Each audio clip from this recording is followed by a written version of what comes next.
this is Claudia here from the Bookkeeping Experts. I've been an accountant for a long time, bookkeeper, you may call it. I started in 2000 when my husband opened up his company. And guess what? I was placed as a bookkeeper or to keep his book without any training. So I had to figure out QuickBooks. Back then it was desktop, and there was a lot of things I didn't know. And I wish I had a channel like this one so that I could learn all the things that I had to learn to be able to keep his books. It would take me months, and I would be so stressed out during those months. And it would take so much time and so much effort. It was not fun at the beginning. Okay.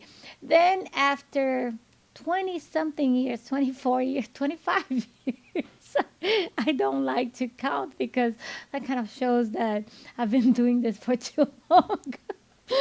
Or you may add up the numbers and know, oh, I'm getting there. Anyhow, it it was so hard. That's why I decided that I wanted to share my knowledge with you. From within those 25 years, I got my accounting bachelor's, I got my master's in accounting, and I've been doing accounting ever since. Just accounting, accounting, accounting. And yes, I became a pro advisor with QuickBooks and certified and advanced, and I learned a lot. And I wanted to share the information that I learned through the years with you so you can demystify your QuickBooks Online. Make it simple, make it easy for you so you can use that information to grow your business, to take your business to the next level. You need to be able to understand what's going on with your finances in order to grow.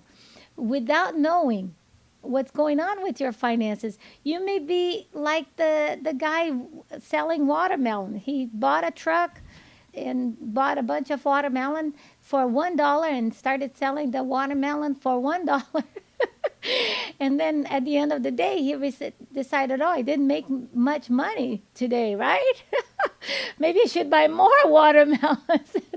Of course, we know the story. We need to be able to understand what's your cost of goods sold, what's your net income, what's your operation cost, what's your landing cost. If you have a manufacturing, you want to know your landing cost. If you don't know your landing cost and you're just calculating the cost of your product based on the product itself, you're not really doing it right. You're missing out a lot of the expenses.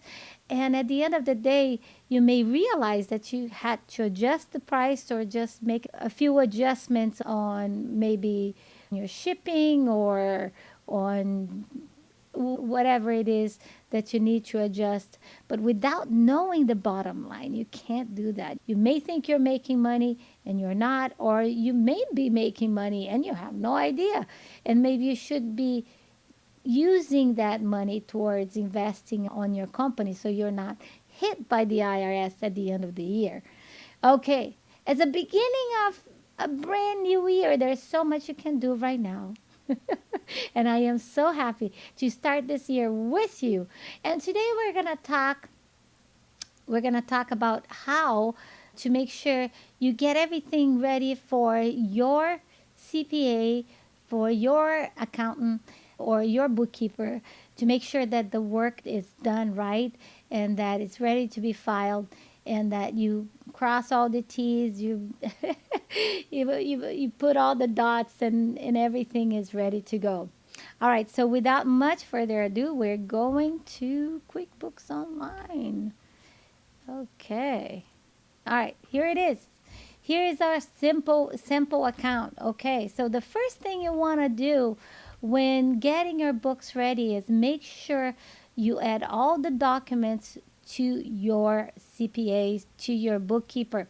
QuickBooks, by the way, have a way for you to share information in a safe way. It is encrypted just like your bank and with the same level of security as your bank. So you want to click on the left-hand side, My Accountant, okay?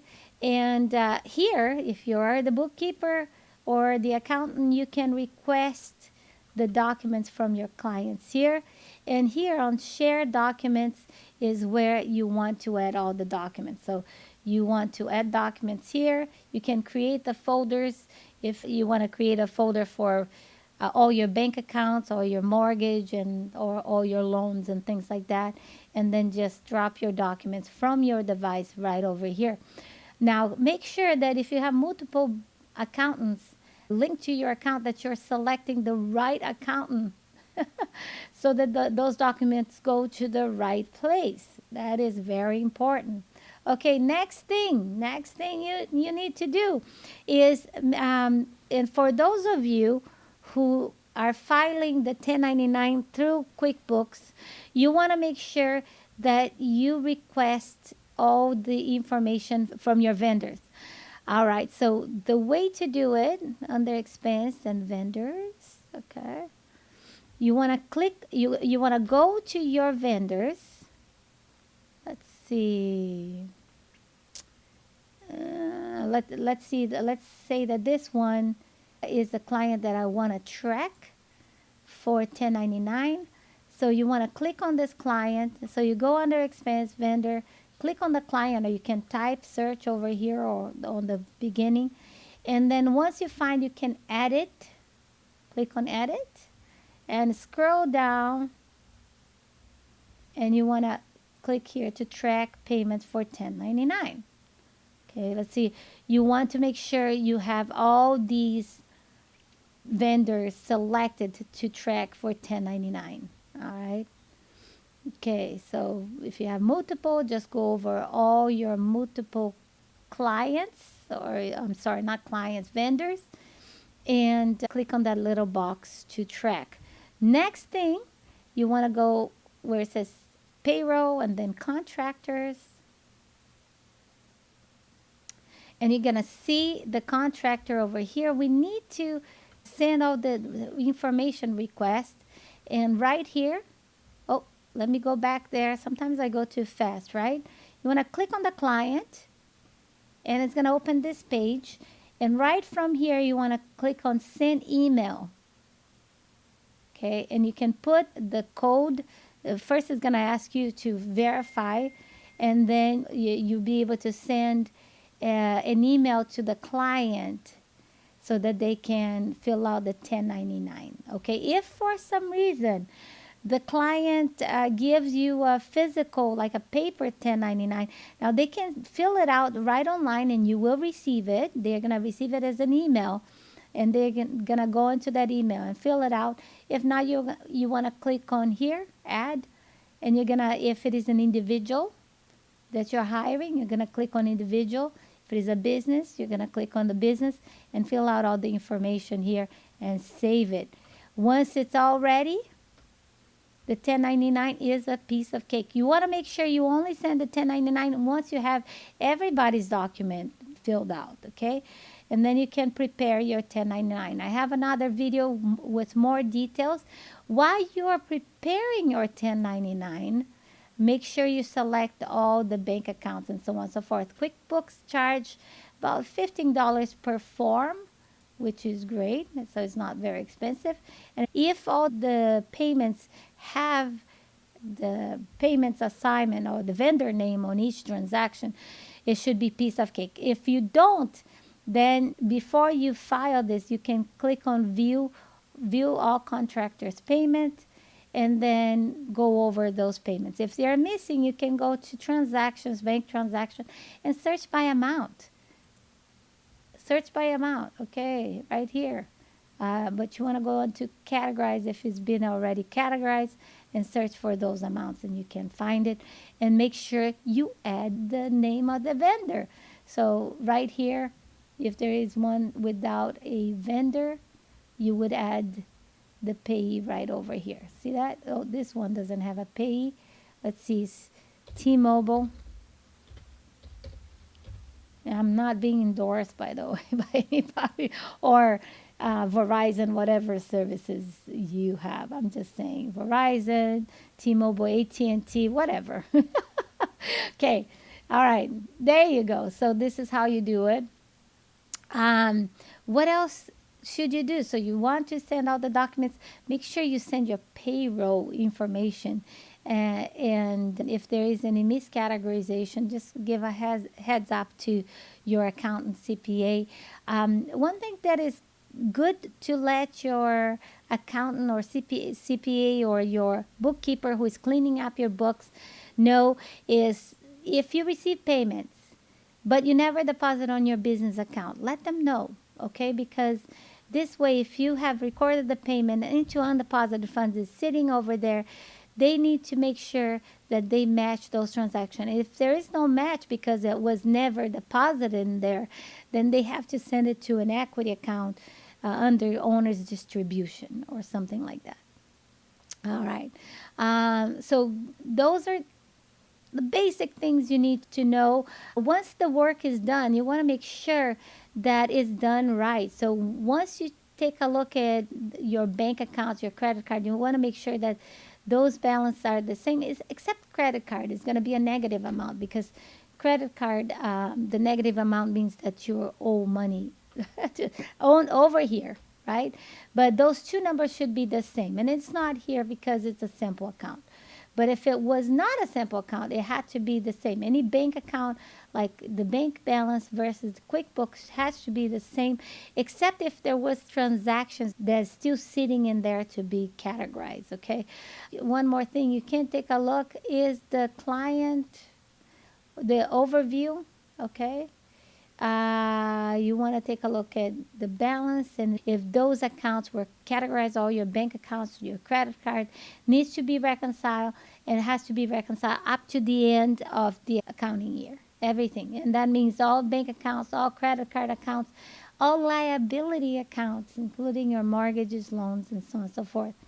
Uh, Undeposited funds should be clear. No uncategorized asset or income or expense. Accounts receivable and payable may have some over 90 days, but this is just a sample. You want to take a look and make sure it's correct. And opening balance equity in the end should be zero. And negative asset means that there is payment recorded to a liability, but there is no liability, no principal was entered. So you want to take a look at all this to make sure that it's done properly, that your accountant, your CPA, your bookkeeper has done everything properly. You want your numbers correct. And at the end of the day, you want them to send you your financials so you can take a look. We have the basic financial is your profit and loss. It tells you all the income and expense for the current accounting year. We have the balance sheet that shows you all your assets, your liabilities, your equity accounts that should be in there. And then finally, the statement of cash flow for those of you who operate under accrual. Okay, doesn't work if you if you're in cash basis, doesn't work. But if you're under accrual, you want to take a look how your cash is coming in and coming out. What's your bottom line at the end of the day, right? Okay, that's how you kind of plan. Somebody asked me last time, and if you want to forecast what's your income going to be, as long as you enter all your invoices and your bills in QuickBooks, you want to take a look at your statement of cash flow. And I have a video on that. You want to take a look at that, okay? So that's pretty much how you prepare. You know that you're ready to give it to your CPA. And of course, you want to take a look at bank deposit, and this should be clean, except if there's something that is for the next accounting year and has not been cleared yet. And voila. All right. Thanks for watching. So I hope that this information was useful to you. If you're a business owner, you want to check those things on a monthly basis. You want to be able to rely on your financials to make wise financial decisions on your business. If you want to grow, you need to know. You need to know your finance. You need to know your point of reference. How do you know your point of reference?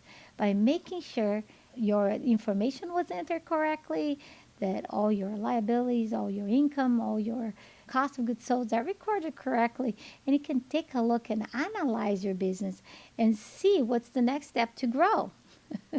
I want to see you grow. I really want to see you grow.